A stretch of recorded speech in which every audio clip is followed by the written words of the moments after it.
The Taylor yearly gathering was just as stifling as I had expected. My aunt's sprawling estate gleamed with crystal chandeliers, their light bouncing off sequined gowns and luxury timepieces. The scent of luxury perfume was overpowering, but not nearly as suffocating as the pride lingering in the air. I kept to the edges, a quiet observer, while my cousins traded boasts like currency, promotions, real estate investments, private schools, my plain black dress, selected precisely to stay invisible, felt like a shield against their probing gazes. Victoria. Aunt Elizabeth's voice sliced through the room like a polished dagger. You're still a secretary, aren't you, darling? I sipped my champagne slowly, letting a faint smile hide behind the rim. Technically, I'm an administrative assistant. Oh, she gave me the kind of smile reserved for charity cases. And you're still with that tiny consulting agency, what was it called? Apex Strategies, I said under my breath. My cousin Matthew, newly minted partner at his father's law firm, chimed in smugly. Vic, you know I could hook you up with a real job, one that actually goes somewhere.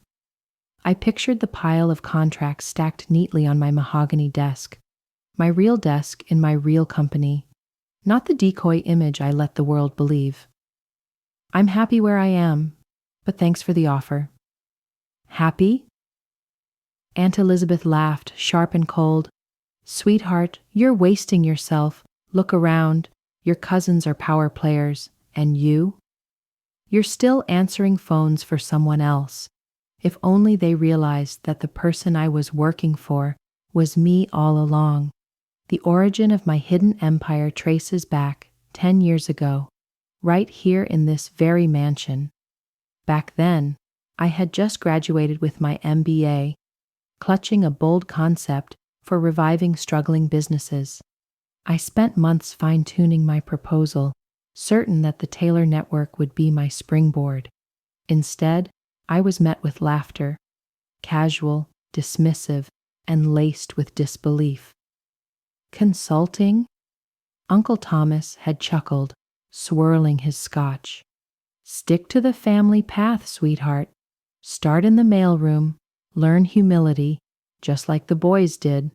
Naturally, everyone meant the boys in the family.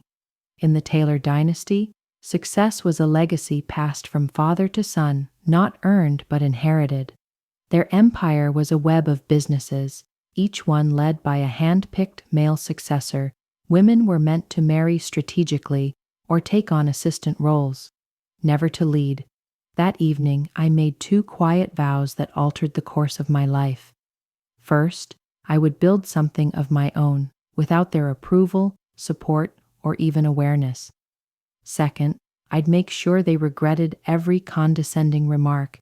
Apex Strategies was born in a cramped second-floor unit above a dim sum shop that always smelled faintly of sesame oil. My entire savings barely scraped together enough to cover the first few months' rent. But what I had was worth far more than cash. I understood the anatomy of businesses, their lifeblood, their failures, and how to revive them.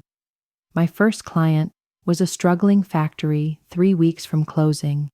Clinging to hope by a thread, the owner had been rejected by every big-name consultancy in town. Over 3 months, I overhauled their operations, simplified systems, and brokered deals with creditors. Within 6 months, the company was back in the black. Whispers began circulating in corporate circles about a shadowy firm capable of rescuing failing businesses. I recruited selectively, bringing in people who understood both my vision and the need for absolute discretion. Every new hire signed unbreakable non-disclosure agreements, binding them with the weight of legal consequences. My identity remained off the record. On paper, I was just an unnamed executive. Even as Apex Strategies expanded, I stuck to the disguise of a mid-tier office worker. I kept the cramped office above the dumpling shop, even after we opened a sleek downtown high-rise space. When relatives inquired about work, I described boring admin duties, and their eyes would drift with boredom. The secrecy wasn't about ego. It was a calculated tactic. The Taylor empire thrived on scooping up distressed companies for pennies on the dollar. My firm's expertise lay in saving those very companies before they fell prey to takeovers. We operated behind the curtain, quietly dismantling my family's predatory deals while forging our own legacy. A decade later, Apex Strategies had become a powerhouse in the consulting world. With offices in 12 cities and a client roster boasting Fortune 500 names, we were known for turning near failures into triumphs, and not a single smug relative had a clue. More champagne, sweetheart? Aunt Elizabeth's shrill voice pulled me out of my thoughts. Although water might be more your style, I doubt your paycheck can support fine tastes. I took the glass with a polished smile I'd worn for years. Thanks, Aunt Elizabeth. How's Uncle Thomas's latest acquisition shaping up?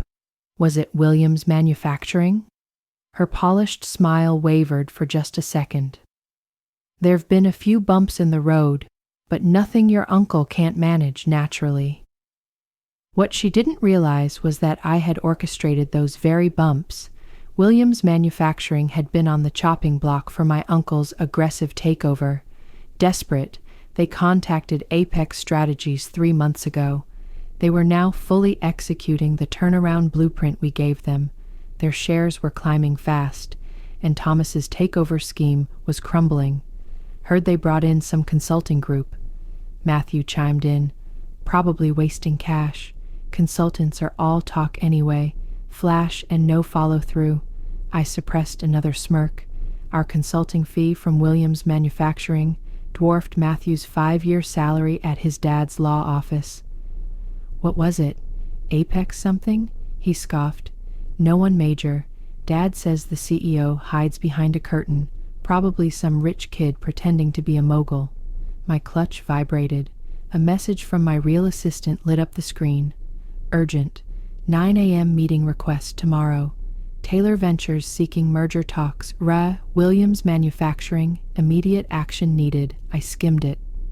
She'd sent it twice. The meaning hit me. They were conceding defeat at last. With their takeover bid dead, they now hoped for a merger. And that meant winning the approval of Williams Advisors, my company. By tomorrow morning, my relatives would march into a boardroom convinced they could bully their way through a merger. But instead, they'd be staring at the assistant they had written off for 10 years. Only this time, I wouldn't be serving coffee. I'd be seated at the head of the table. Is everything okay, dear? Aunt Elizabeth inquired, noticing my expression. I took the last sip of champagne and flashed my brightest smile. Actually, everything's great. I should call it a night. Big meeting tomorrow. Oh? Shadowing someone big?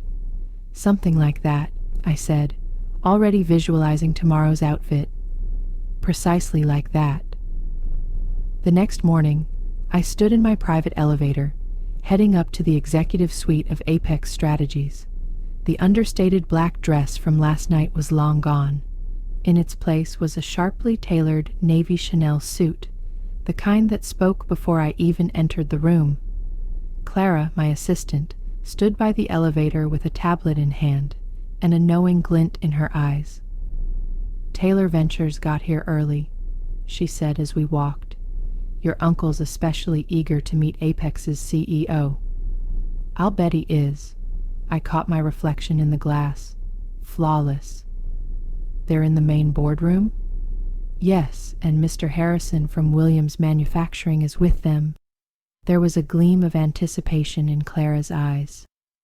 Matthew's here too. Insisted on managing the legal side himself. I couldn't help but grin, recalling Matthew's smug offer of a real job just last night. Anyone else from the family? Aunt Elizabeth tagged along for moral support, not officially attending, and Jonathan is here too. He's the finance rep for Taylor Ventures. Couldn't ask for a better audience. I glanced at my watch. 8:57 sharp. Did they get their coffee yet? Your aunt wasn't pleased, said no one came to serve them. Clara's grin stretched wider. I said the admin assistant would be along shortly.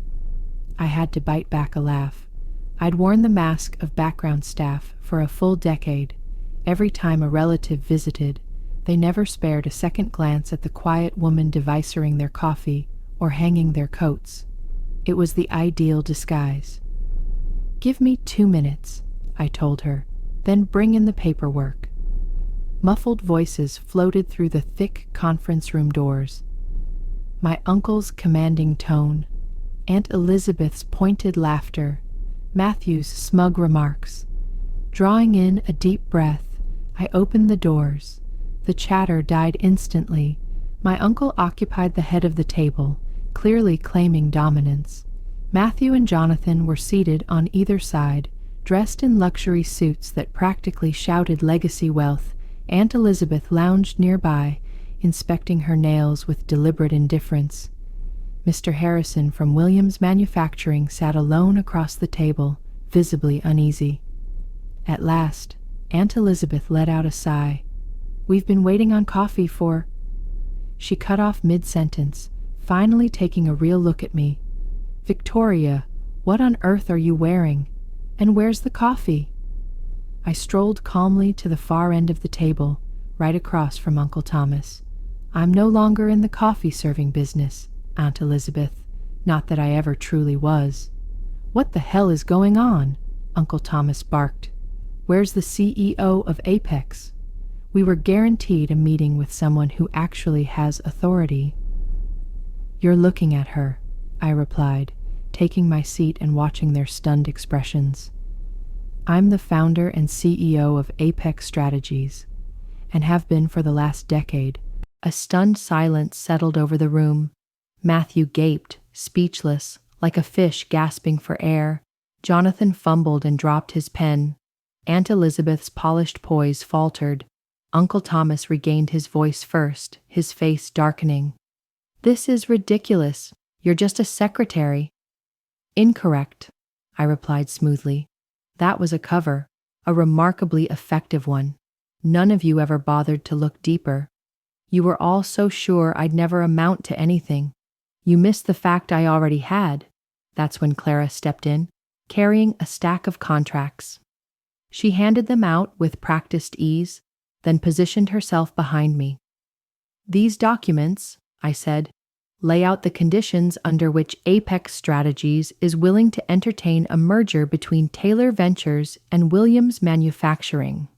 Consider, Matthew choked. You're joking. This has to be a setup. Some twisted joke?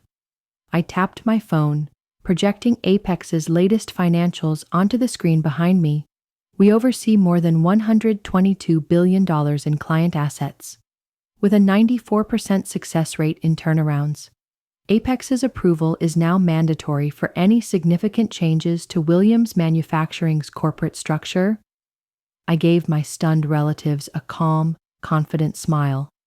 Still think this is some kind of joke? No, this can't be real, Aunt Elizabeth murmured. You're nobody. You've always been insignificant. That's precisely the illusion I allowed you to believe. I shifted my gaze to Mr. Harrison. Care to tell them why you rejected Taylor Ventures and partnered with Apex instead? Mr. Harrison adjusted his posture, now more assured. Apex's expertise is unmatched.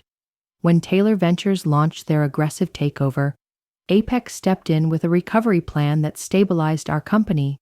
Since adopting their model, our profits have jumped 47%. A recovery plan? Jonathan turned pale, his expression horrified. You were behind the strategy that blocked our takeover? Among many, I said, ticking off names on my fingers. Peterson Electronics, your failed bid last year. Maritime Shipping, you lowballed them last quarter. Davidson Group. They conveniently bounced back right before you moved in. I leaned in slightly. I've spent the last decade systematically dismantling every predatory acquisition your firm attempted. Uncle Thomas's face darkened to a furious shade of red. You intentionally attacked your own family's business? Incorrect, I said evenly. I built something of my own, a firm that saves businesses instead of tearing them apart for profit. That it disrupted your plans? Just a little extra poetic justice. This is insane, Matthew blurted out, springing to his feet. I'm getting our legal team involved. Sit, Matthew. My tone cut through the room like a blade. He didn't move. Those contracts in front of you? Your firm worked for months to get them approved. Might be wise to read them now.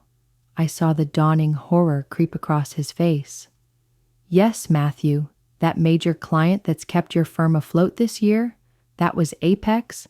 That was me. Clara moved beside me, holding another folder. This outlines Apex's liquidity and current market leverage. You'll find we're now capable of taking a majority stake in Taylor Ventures, if we wish to. The room exploded into noise and disbelief. Aunt Elizabeth clutched her pearls, gasping for air. Jonathan was frantically tapping through financial apps, his hands shaking. Matthew sank into his seat, dazed and pale. You're extorting us. Uncle Thomas bellowed, not extortion, strategy, the kind you drilled into me growing up. The kind I was never supposed to understand. I rose slowly, adjusting the lapels of my blazer. You've got until 5 p.m. to go over the offer. Frankly, it's more generous than necessary. Decline, and Apex starts buying Taylor Ventures shares at opening bell tomorrow. I turned to leave, then glanced over my shoulder. By the way, Aunt Elizabeth, the champagne you poured last night, I purchased that vineyard last year. And that coffee you were craving this morning? I bought out the entire chain last quarter. I offered them my sweetest, most professional smile. Looks like my paycheck does allow for a little indulgence after all. The door clicked shut behind me, leaving their astonished faces in the dust. Once I was in my office, I finally gave myself a moment to digest everything that had just unfolded. 10 years of subtle deception, of being the unseen underachiever, had all led to this. Clara stepped in with an actual cup of coffee, my favorite blend from my coffee empire. Was it worth the wait? I thought back to all those times I'd served coffee in this very office, watching my family dismiss me, underestimate me, and treat me like no more than an office drone, every single moment. My phone buzzed relentlessly, messages already flooding in from family members who must have heard about the meeting. I silenced my phone without a second thought. They'd have all the time in the world to adjust to their new reality. Right now, I had an empire to lead, and for the first time in a decade, I was able to do it without pretending to be anyone else. The next 48 hours were just as you'd imagine when a family based on power and image suddenly realizes they're no longer at the top of the hierarchy. Messages came flooding in almost immediately after the meeting ended. Aunt Elizabeth, darling, let's chat over lunch. You've always been my favorite niece. Matthew, come on, relax. We were just messing with you. Family sticks together, right? Jonathan, you can't do this to us. We're family. I ignored every message, instead focusing on the stream of emails from Taylor Ventures board members. They weren't foolish. They could tell which way the wind was blowing. By noon, an emergency board meeting had been set. By 3 o'clock, they had voted to approve Apex's merger proposal. Uncle Thomas, as expected, wasn't going down without a fight. You've betrayed this family. His voice boomed through the office as he stormed in without warning. Clara moved to step in, but I gestured for her to stay out of it. Let him do his thing. This is my moment, I said, without glancing up from my screen. I'd say I learned from the family. Isn't this exactly what you taught me? Seize power, crush the competition, never show weakness. We gave you everything, he grumbled, but it only made me laugh. You gave me nothing, less than nothing. You taught me that I would never be good enough, that my sole purpose was to support the men in this family. So, I created something better by deceiving you all for 10 years. I finally lifted my gaze to him. By letting you deceive yourselves, you saw exactly what you wanted to see. A quiet, unambitious woman who knew her place. That was your error, not mine. The fight seemed to leave him completely. Suddenly, he slumped into one of my visitor chairs, looking older than I'd ever seen him. Why show yourself now? You could have kept operating under the radar. Because the time had come. I closed my laptop. Williams Manufacturing isn't the only company you're after. There's Thomson Electronics, Maritime Strategies, at least 3 others. Companies with good teams and strong products, all of which just need some restructuring. I'm tired of seeing you ruin them. It's business, he objected weakly. No, it's greed, and it ends now. I handed him a folder. Here are the final terms of the merger. Apex Strategies will acquire controlling interest in Taylor Ventures. We'll focus on restructuring the company to build businesses up, not tear them apart. You can remain as a consultant if you accept the new direction. If not, your severance package is detailed on page 3. He opened the folder with shaky hands. You thought of everything, he muttered. I learned from the best, I replied. I smiled, but it wasn't the warm kind you were expecting. After he left, Clara came in with a pile of newspapers. Apex's revelation had already made the headlines. Secret CEO unveils how one woman quietly built a billion-dollar empire. Taylor family shocked by the hidden success they never saw coming. My phone buzzed once more, this time with a message that actually mattered. My mother, who had divorced Uncle Thomas's brother years ago and distanced herself from the toxic Taylor family, had sent a single line. I always knew you'd show them, was all she said. The next few weeks were a whirlwind of shifts. Taylor Ventures board eagerly accepted Apex's new direction. Their stock price surged by 40% upon the announcement of the merger.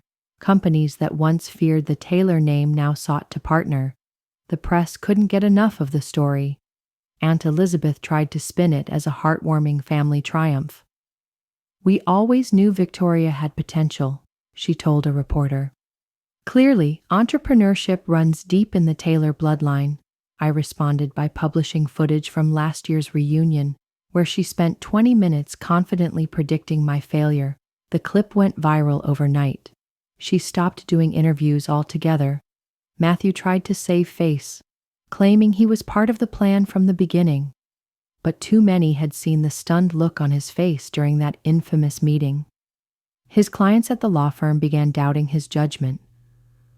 Within weeks, he was discreetly asked to step away. Jonathan adjusted the fastest, approaching me with a business pitch just 2 weeks after the fallout. We could take over the market together, he offered over an awkward lunch. That's not what Apex Strategies stands for, I said. We don't dominate, we elevate. The true shifts happened in the quieter, more personal moments. The tearful intern who thanked me for proving that success doesn't have to mean sacrificing values. The women in leadership who began reaching out, sharing their experiences of being underestimated. The business schools that asked me to speak on building ethical success in a flawed system. 3 months after the exposure, I stood on stage accepting the Business Innovation Award. Looking out at the crowd, I spotted my mother in the front row, glowing with pride. Seated behind her were former administrative assistants, women who had helped guard my secret while growing their own careers at Apex. Success isn't defined by who holds the most power, I told the audience. It's about how wisely and intentionally that power is used. For a decade, I wore a mask that let others overlook me. I could have stepped forward sooner, but I waited until Apex Strategies had enough weight to drive true change. The applause roared, but the deepest satisfaction came later that night. While I was finishing up at the office, Clara walked in with unexpected news. Uncle Thomas had just announced his retirement. His resignation letter included a surprising paragraph. My niece taught me that true business success is not about acquisitions or assets, but the impact we leave behind. I regret it took losing my company to learn that lesson. I sat back, reflecting on the long game I had played. 10 years of humility and strategic patience had all led to this moment. Apex Strategies was no longer just a success. It was a movement. The next Taylor family gathering would be unforgettable. I planned to host it myself, in the very room where I once quietly poured coffee, watching, waiting, for the right moment to reveal the truth. Clara knocked softly on the door. Your 4 p.m. is here. The CEO of Thompson Electronics, the company your uncle once tried to acquire. I smiled. Send them in, Clara, and make sure it's our signature roast. As I rose to greet my guests, my reflection caught my eye in the glass. No more shrinking, no more shadows. I had built something extraordinary, not in spite of their dismissal, but fueled by it. They taught me power doesn't always wear a suit or raise its voice. Sometimes it looks like a quiet woman in black, pouring coffee, taking notes, and building an empire in silence. The tabloids screamed revenge. The business press called it brilliance. But to me, it was just balance restored, one quiet acquisition at a time, served with the perfect cup of coffee. Somewhere above a Chinese takeout, my first desk still waits. I kept it to remind myself. Success doesn't always wear Prada or shout for applause. Sometimes it whispers, laying foundations while the world looks away. That's the quiet truth behind success. Not in the spotlight, but in the shadows, where true power grows.